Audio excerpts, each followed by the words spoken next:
नमस्कार भावांनो, तुमचं स्वागत आहे आपल्या व्हिडिओमध्ये. भाई आज आपण जात आहोत मंदिर बघायला. राधेचं इस्कॉन मंदिर बघायला जात आहोत आपण. बघा समोर आलं आहे, ह्याच्यामधून दिसत नसेल तर भावांनो, तुम्हाला जर ह्या मंदिरामध्ये यायचं असेल तर कल्याण स्टेशनला यावं लागेल तुम्हाला. आणि कल्याण स्टेशनवरून वेस्टला कल्याण डेपोमध्ये जाऊन तिथून मलंगडला जाणाऱ्या बस पकडाव्या लागतील. नंतर मलंगड स्टेशन म्हणजे मलंगडच्या आधीच तुम्हाला उतरावं लागेल. उतरून तुम्हाला जवळजवळ 1 किलोमीटर चालायला लागेल तिथे मंदिरात जाण्यासाठी. कारण त्या मंदिरात डायरेक्ट अशा बस किंवा ऑटो जात नाहीत, तुम्हाला चेंज करत जायला लागतील. जर प्रायव्हेट ऑटो केलात तुम्ही तर ठीक आहे. श्री राधा विनोद बिहारीजी यांचं मंदिर पाहायला आलो आहोत. मंदिर अत्यंत जुनं किंवा ऐतिहासिक नसून हे मंदिर 2025च्या सुरुवातीला बांधून पूर्ण झाले आहे आणि भाविकांसाठी खुले करण्यात आले आहे. मंदिर इस्कॉन संस्थेचे नसून अनंत सेवा ट्रस्ट आणि विनोद बिहारी ट्रस्टद्वारे उभारण्यात आले आहे. या ट्रस्टच्या भक्तांनी मलंगडाच्या निसर्गरम्य आणि शांत परिसरात भक्तीचा प्रसार करण्यासाठी भव्य मंदिराची स्थापना केली आहे. मंदिराचा इतिहास थेट वृंदावन येथील प्राचीन राधा विनोद आणि बाके बिहारी मंदिराच्या परंपरेशी जोडलेला आहे. वृंदावनमध्ये 15व्या शतकात चैतन्य महाप्रभूच्या काळात जसं भक्तीचा मार्ग सुरू झाला तसाच अनुभव महाराष्ट्रातील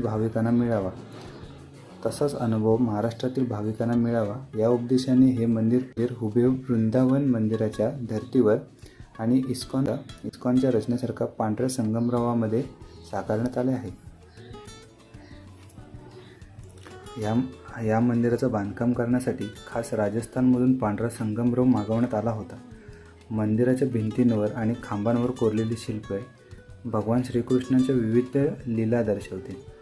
मंदिरात येणाऱ्या नवीन पिढीला इतिहास आणि पुराणे समजवतील म्हणून मंदिरातील पहिल्या मजल्यावर आधुनिक 3D पेंटिंग गॅलरी बनवण्यात आली आहे. येथे उभे राहून फोटो काढल्यास देव प्रत्यक्ष दर्शन देत असल्याचा भास देखील होतो. श्रीकृष्ण जन्माष्टमी हा या मंदिरातील सर्वात मोठा उत्सव असतो. जन्माष्टमीच्या दिवशी संपूर्ण मंदिर फुलांनी आणि दिव्यांनी सजवले जाते.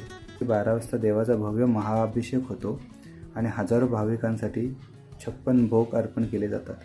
श्री राधा राणी यांच्या जन्मोत्सवाचा हा सोहळा देखील इथे मोठ्या प्रमाणात साजरा केला जातो. या दिवशी मंदिरात विशेष भजनांचे आणि कीर्तनांचे आयोजन केले जाते.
तर भावानं आपलं झालेलं दर्शन व्यवस्थित. तिथं काय व्हिडिओ काढायला वगैरे अलाउड वगैरे नव्हतं, असं काय नव्हतं.